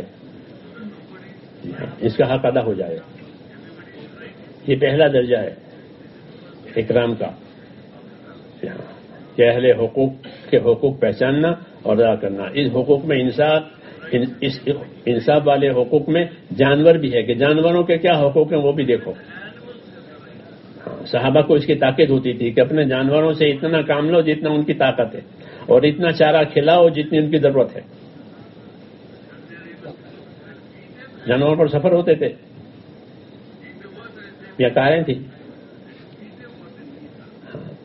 جانور پر سفر ہوتے تھے تو اس کی ہدایت ہوتی تھی کہ ہاں کہ ان پر اتنا بوجھ ڈالو جتنی ان میں طاقت ہے اور اتنا چارہ دو جتنی ان کو ضرورت ہے. کیوں؟ ان کا حق ہے. تو انصاف کا قائم ہونا یہ حضور صلی اللہ علیہ وسلم کی سیرت ہے کہ انصاف سے رہو. پھر کوئی قضیہ ہی نہیں ہوگا. اور انصاف سے اوپر احسان ہے کہ جو حق تھا وہ تو دے ہی دیا اور اپنی طرف سے مزید فائدہ پہنچایا. اسے کیا کہتے ہیں؟ اسے احسان کہتے ہیں. تولنے والے سے فرمایا کہ تول کر کے دو اور جھکتا دو. یوں تو تول کے دینا تو حق ہے اس کا کیونکہ پیسے لیے ہیں. تو جتنا پیسہ لے اتنا مال. اور تیرا احسان کیا کہ یوں چھوڑا جھکا دیا. یہ احسان زن و ارج ہے. حدیث شریف میں ہے کہ زن و ارج ہے کہ تول اور جھکتا تول. تو تولنا انصاف ہے اور جھکانا احسان ہے. یہ طریقہ نبوی ہے. انسانوں کے ساتھ حیوانوں کے ساتھ انصاف ہوگا، احسان ہوگا تاکہ ہماری طرف سے کسی کو کوئی نقصان نہیں.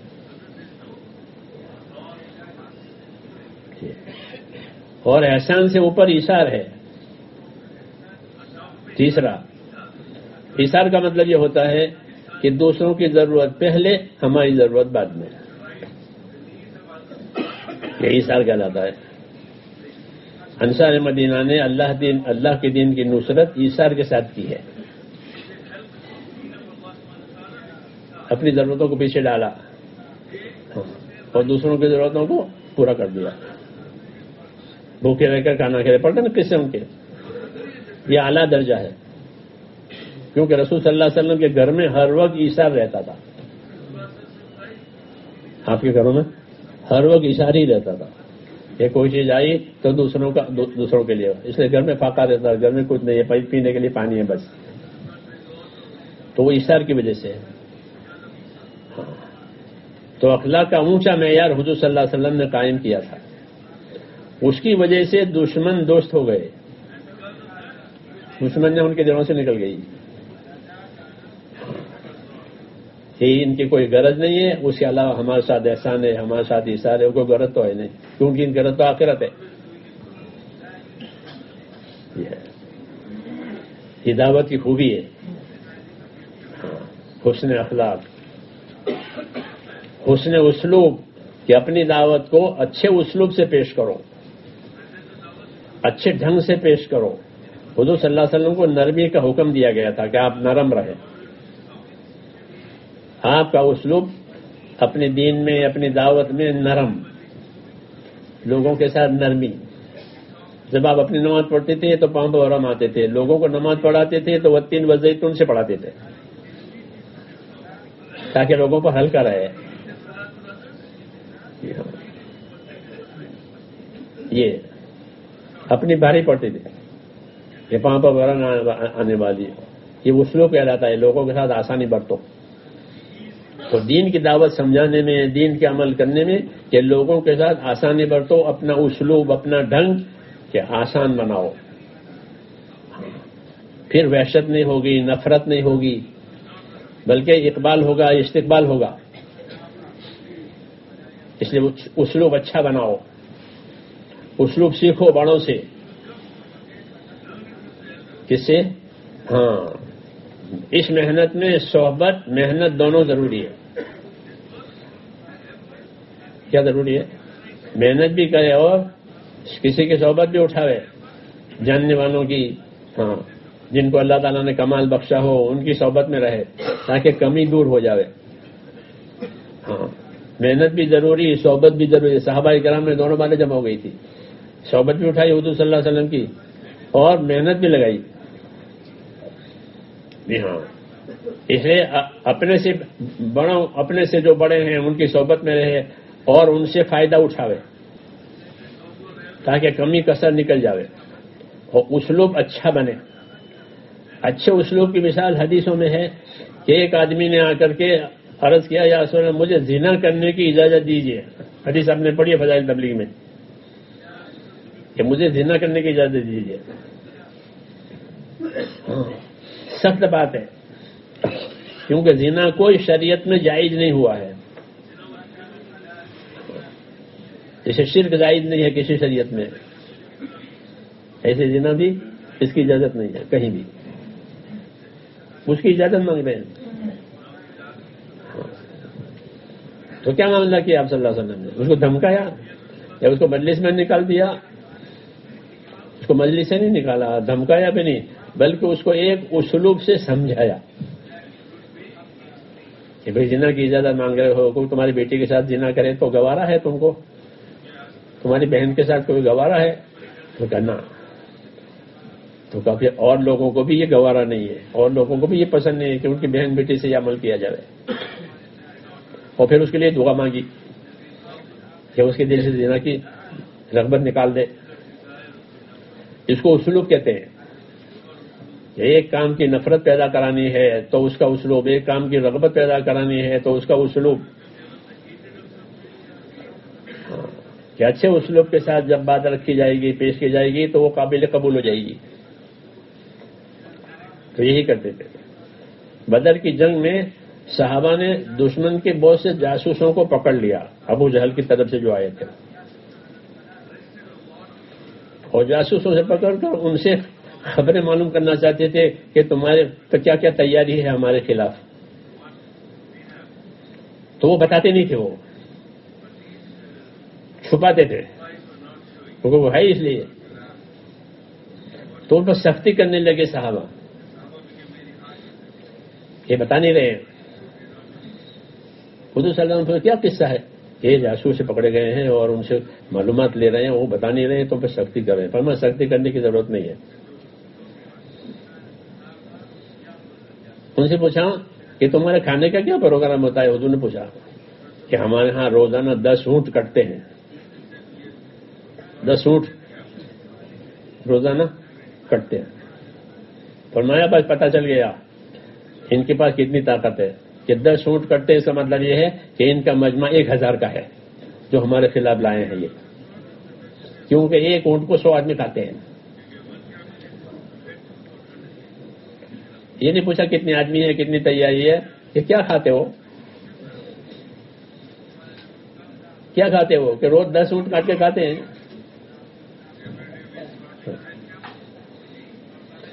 تو پھر اسے آپ نتیجہ نکال لیا کہ ہمارے خلاف ان کی طاقت اتنی ہے. دشمن کی طاقت جاننا ضروری ہے نا.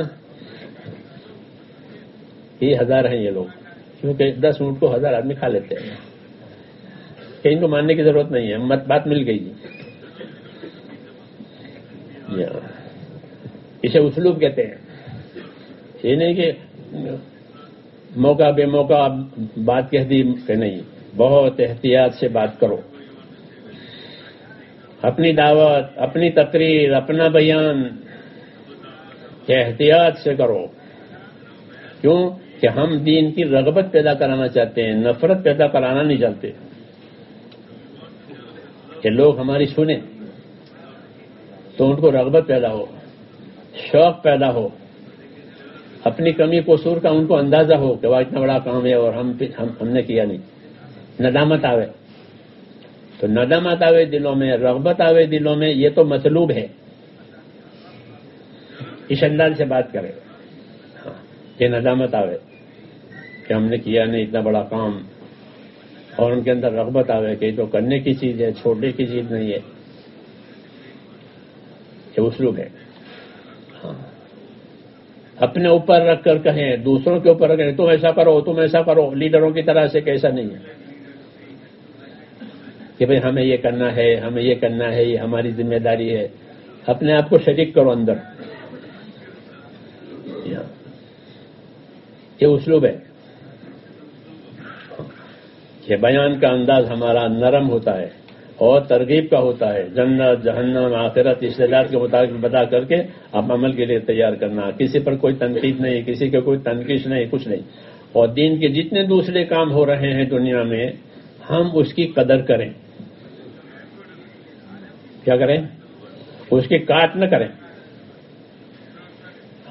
کیونکہ وہ کام بھی مطلوب ہیں، کرنے کے ہیں، چھوڑنے کے ہیں، چھوڑنے کے نہیں ہیں. وہ تو ان کا احسان ہے کہ وہ لوگ وہ کام کر رہے ہیں، ورنہ وہ ہمیں کرنا پڑتا. تو ان کے کام کی قدر کریں کہ ماشاءاللہ آپ یہ جو خدمتیں کر رہے ہیں دین کی، یہ بہت بڑھیا ہے. ان کے لیے دعائیں دیں، ان کی مدد کریں. تو دین کے دوسرے کام ہو رہے ہیں اور اپنے کام کو مقصد بنا کر کریں. میں ساؤتھ افریقہ گئے تھے ہم لوگ، مولانا عبدالرحمان صاحب بولوں، اور پرانوں کا مجمع تھا. میں نے ساؤتھ افریقہ والوں سے کہا، میں نے کہا تمہارا ملک جو ہے وہ ایسا ہے جیسا ایک پھلدار باغ ہوتا ہے. باغ پھلدار، تو باغ ہے پھر پھل ہے تو لوگ آئیں گے، پرندے بھی آئیں گے کیونکہ پھل ہے. تو میں نے کہا یہاں ہر طبقے کے حضرات آئیں گے کیونکہ تمہارے اللہ نے مال بھی دیا ہے، تم کو دین بھی دیا ہے، تو لوگ آئیں گے. تو تمہیں کیا کرنا چاہیے؟ میں نے کہا تمہیں ایسا رہنا چاہیے جیسا ہم تمام نبیوں کے بارے میں. ہم امت اپنے نبی کی امت ہیں، آخری نبی ہمارے نبی ہیں، لیکن باقی جتنے انبیاء کرام بھیجے گئے ہیں اللہ کی طرف سے، ان کے بارے میں ہمارا ایمان ہے کہ وہ بھی اللہ کے نبی ہیں. ہم ان کو بھی اللہ کے نبی مانتے ہیں، ان کی تصدیق کرتے ہیں کہ اپنے اپنے وقت پر اللہ تعالیٰ نے ان کو بھیجا تھا. ہمارا ایمان تمام نبیوں پر ہے اور اتباع اپنے نبی کا ہے. سمجھ میں آئی نا بات؟ ایسے میں نے کہا دین کے جتنے کام ہیں ان سب کی قدر کرو اور اپنے کام کو مقصد بنا کر کرو.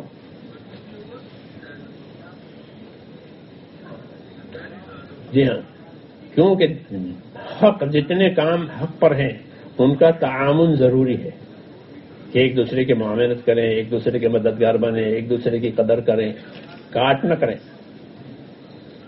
کیونکہ وہ بھی ضروری ہے. بدن میں ناخن بھی ضروری ہے، بال بھی ضروری ہے. بال اکھڑ دیے جائیں، ناخن کاٹ دیے جائیں. ہر ناخن میل نہیں ہے، ہر بال میل نہیں ہے، اس کی ضرورت ہے. تو اس طرح بدن کے تمام حصوں کی ضرورت ہے خدمت کے لیے. ایسے ہی دین کے جتنے کام ہیں چھوٹے بڑے اجتماعی انفرادی، جب وہ دین کے کام ہے تو اس کی ضرورت ہے اپنی جگہ پر. اور جو لوگ کر رہے ہیں وہ قابل قدر ہے کہ وہ کر رہے ہیں اس کو، اس لیے ان کے معاون بنے، ان کے لیے دعائیں مانگیں تاکہ ان کا کام آگے بڑھے. حدیثوں میں ہے کہ مہاجرین نے آ کر حضور صلی اللہ علیہ وسلم سے یہ عرض کیا کہ ہمارے اس بھائی انصار مدینہ انہوں نے تو ساری خیر کما لی، ہمارے لیے کیا چھوڑا؟ کہ وہ کیسے کہ نصرت بھی یہ کرتے ہیں، کھانا بھی یہ کھلاتے ہیں، گھر بھی دیتے ہیں، زمین بھی دیتے ہیں، اور جب اللہ کے راستے میں جاتے ہیں تو شہداء بھی ان کے زیادہ ہوتے ہیں، یہی زیادہ شہید ہوتے ہیں، ان کی تعداد شہیدوں کی ان کی تعداد زیادہ، کیونکہ وہ خود بھی زیادہ تھے، تو شہداء بھی ان کے زیادہ، جان کھپانے والے اور مال کھپانے والے، خدمت کرنے والے، ان سارے کاموں میں یہ آگے ہیں، تو پھر ہمارے لیے کیا رہے گا؟ تو ہمیں کیا ملے گا؟ یہ ساری فضائل تو یہ لے گئے۔ تو آپ نے فرمایا ایسا نہیں ہے، تمہیں بھی مل سکتا ہے مگر دو شرطوں کے ساتھ۔ ایک شرط یہ ہے کہ یہ جو کام کر رہے ہیں ان کی قدر کرو۔ جب کوئی آدمی ہم سے زیادہ کام کرے دو کیفیتیں پیدا ہوتی ہے، کبھی کیفیت حسد کی پیدا ہوتی ہے۔ کس کی؟ حسد کی کیفیت پیدا ہوتی ہے کہ یہ کیوں کر رہا ہے؟ یہ منع ہے، یہ منع ہے کہ حسد حرام ہے، حسد حرام، اور ہمدردی ضروری۔ حسد اور ہمدردی مقابل میں ہے۔ آدمی کو اپنی اولاد سے حسد نہیں ہوتا، ہمدردی ہوتی ہے، اور پڑوسی سے حسد ہوتا ہے، ہوتا ہی نہیں ہوتا عام طور سے۔ اپنے اولاد سے حسد نہیں ہوتا، ہوتا ہے ہمدردی ہوتی ہے، میری اولاد میری اولاد۔ تو حکم یہ ہے کہ ہمدردی پیدا کرو، بھلا چاہو، ہمدردی کا مطلب یہ ہے۔ تو حضور نے فرمایا کہ انصار کی جو فضیلتیں ہیں اور انصار کو جو کچھ ملے گا اگر تم لینا چاہتے ہو تو اس کی ایک شرط یہ ہے کہ ان کی قدر کرو۔ یہ جو کام ہم نہیں کر سکتے تھے یہ کر لیتے ہیں، جو ہم سے نہیں بنتا ہے یہ بنا لیتے ہیں، کہ ان کی قدر کرو۔ یہ نہیں کہ ان کے ساتھ حسد کرے کوئی کہ یہ کر لیتے ہیں ہمارے سے بھی نہیں آتا۔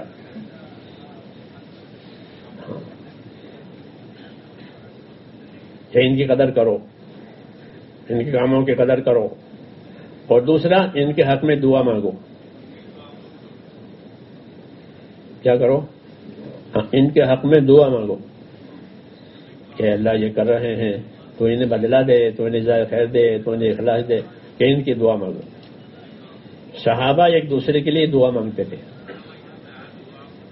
ہمارے حاجی عبداللہ صاحب کی بھی ہدایت دی ہے کہ ساتھی ایک دوسرے کے لیے دعا مانگے۔ ہاں، کہ دعا مانگنا یہ ہمدردی کی علامت ہے، بھلا چاہنے کی امانت ہے، ہمارا بھی بھلا ہو جائے، ان کا بھی بھلا ہو جائے۔ تو انصار کے جو فضائل والے اعمال تھے اس کو حاصل کرنے کا طریقہ حضور نے یہ بتایا کہ ان کی قدر کرو اور ان کے لیے دعا مانگا کرو، تو پھر جو خیر ان کو اللہ دے رہا ہے تو میں بھی دے گا۔ اور یہی ہمارے لیے بھی ہے کہ کچھ ساتھی ماشاءاللہ زیادہ محنت کرنے والے، زیادہ کام کرنے والے، زیادہ صلاحیت والے نمایاں ہوتے ہیں، تو بجائے ان کے ساتھ حسد کرنے کے ان کی ہمدردی کریں۔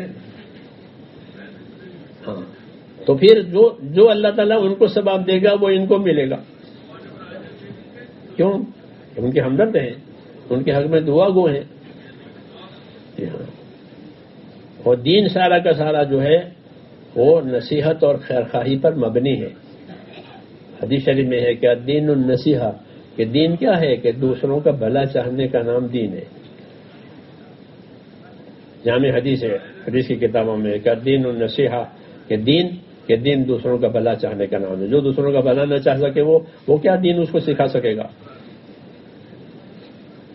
اس لیے یہ مزاج بنایا ہے اخلاق کے اعتبار سے۔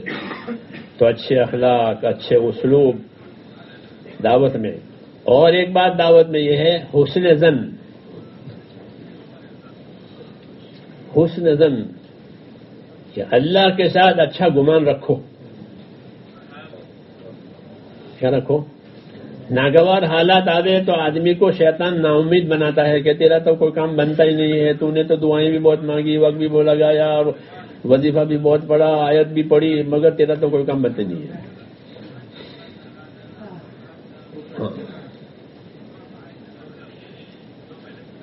یہ سکھاتا ہے.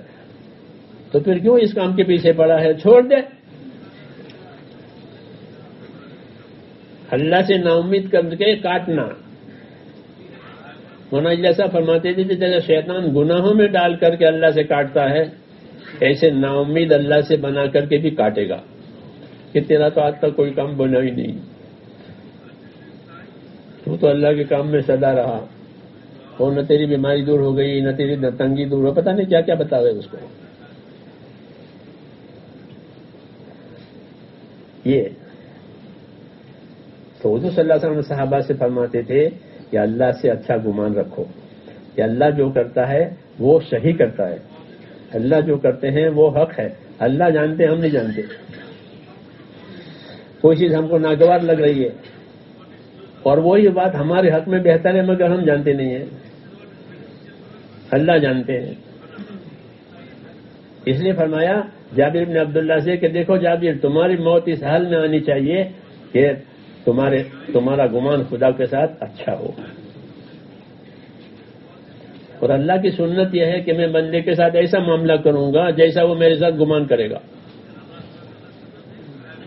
یہ بہت اونچی بات اللہ نے کہہ دی، ورنہ اللہ کی رضامندی تک پہنچنا یہ کوئی آسان کام نہیں تھا، لیکن اللہ نے کہا جیسا ایسے گمان ہوگا میں ویسا کروں گا. تو اللہ سے اچھا گمان رکھیں. ہاں، کوئی مصیبت آوے تو نا امیدی کے بجائے اللہ سے امید رکھے کہ اس مصیبت کا انجام اچھا ہوگا.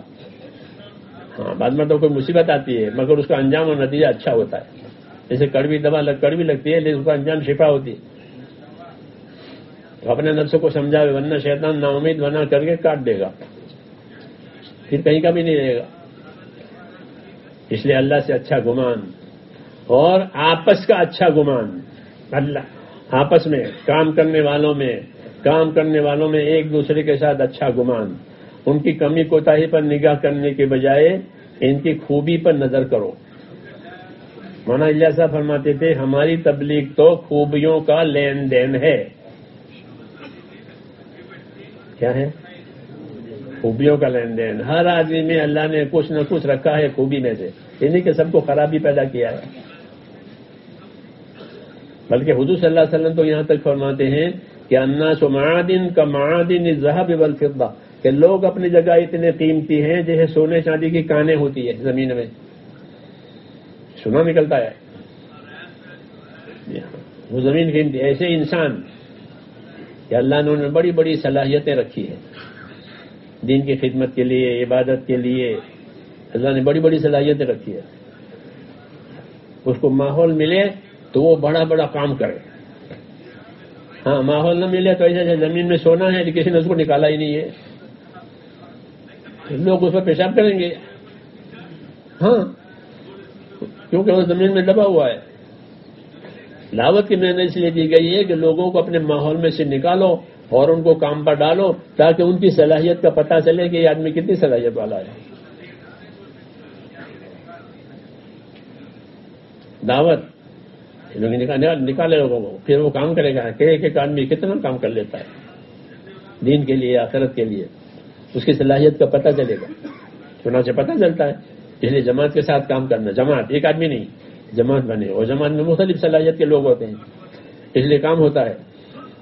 جی ہاں، دعوت کا، خدمت کا، تعلیم کا، سب چیزوں کا، کیونکہ صلاحیتیں مختلف ہوتی ہے اور ان سے کام لیا جاتا ہے. ان کو ذمہ داری دی جاتی ہے کہ ساتھیوں کو ذمہ داری دی جاوے، ساتھیوں سے کام لیا جاوے، ساتھیوں کو آگے بڑھایا جاوے تاکہ وہ صلاحیت چلتی رہے اور مرنے سے کھلا نہ پڑے.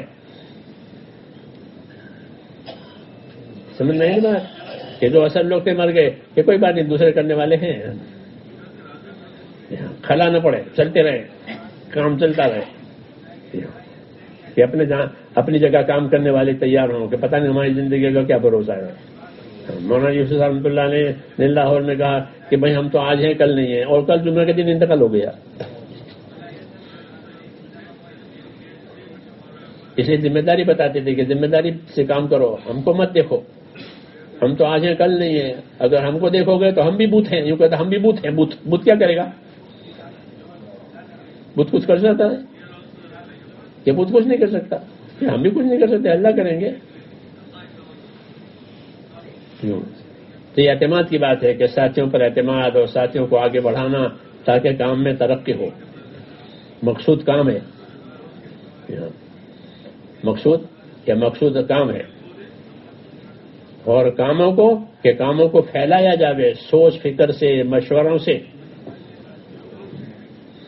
کہ سوچ فکر اور مشوروں کا اہتمام ہوگا تو کام بھی کھلے گا، صلاحیتیں بھی کھلے گی.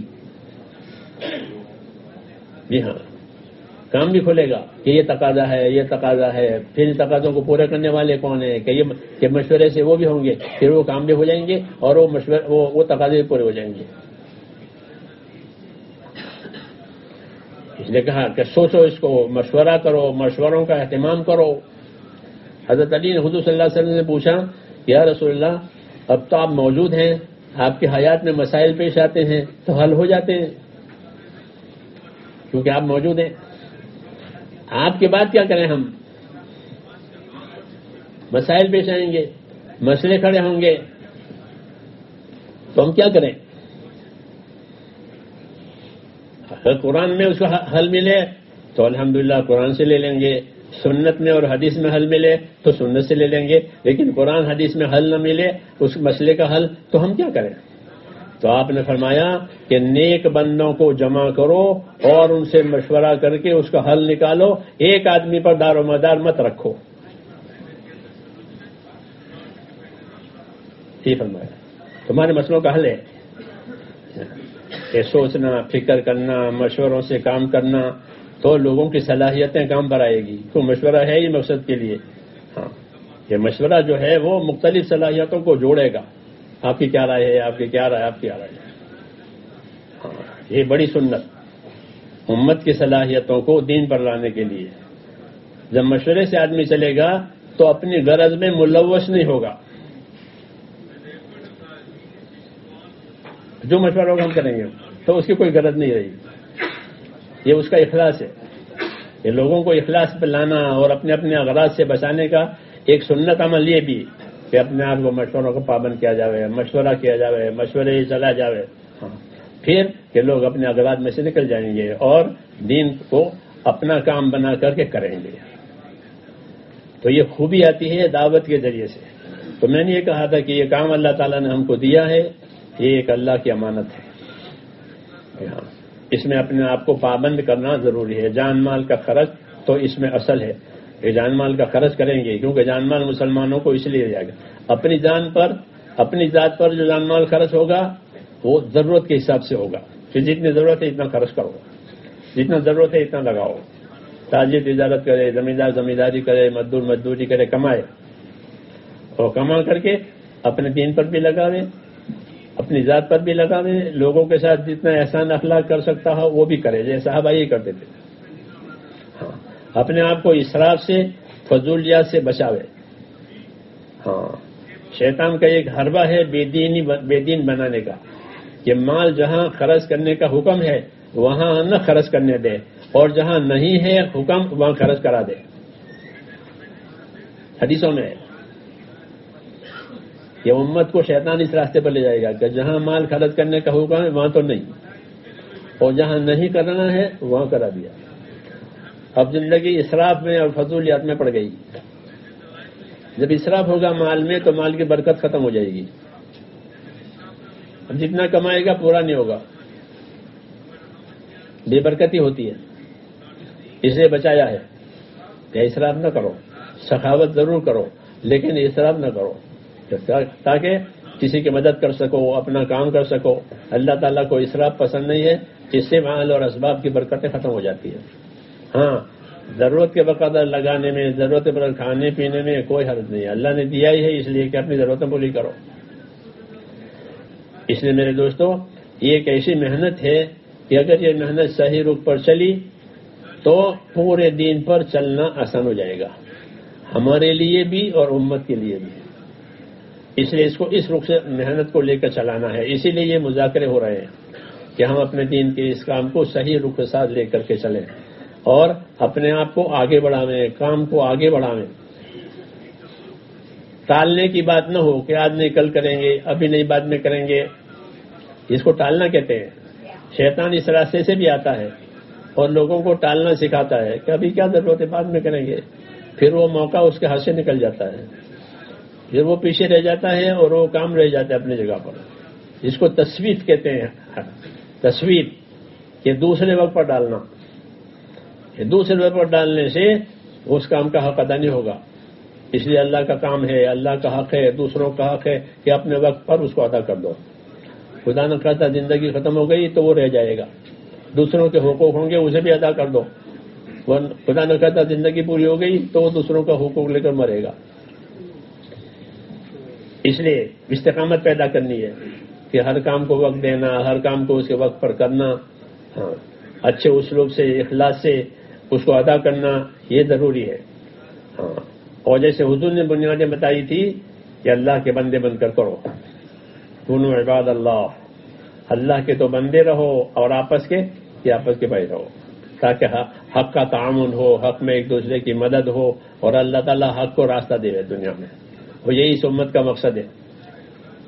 یہ بھلائی پھیلاوے گی، برائیوں سے لوگوں کو روکے گی، تو اس کے لیے یہ فضا ضروری ہے بھلائیوں کی اور برائی سے روکنے کی. الحمدللہ اس کام کے ذریعے سے اس کی فضا بن رہی ہے، تو مختلف طبقوں میں، مختلف جگہوں میں یہ راہیں کھل رہی ہے. اس لیے جتنا ہو رہا ہے اس پر کفایت نہ کی جائے، بلکہ اس کو آگے بڑھانے کی تدبیریں کی جائے، کیونکہ جو کام آگے بڑھے گا وہ باقی رہے گا، جس کا آگے بڑھنا بند ہوا وہ ختم ہو جائے گا. تو کریں گے انشاءاللہ.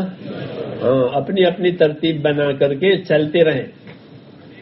اگر زندگی میں ترتیب ہوگی تو کام آسان ہو جائے گا. جیسے اللہ نے 5 نمازوں کی ترتیب بتا دی ہے نا، فجر اس وقت میں، ظہر اس وقت میں، حج کی ترتیب، رمضان کی ترتیب ہے.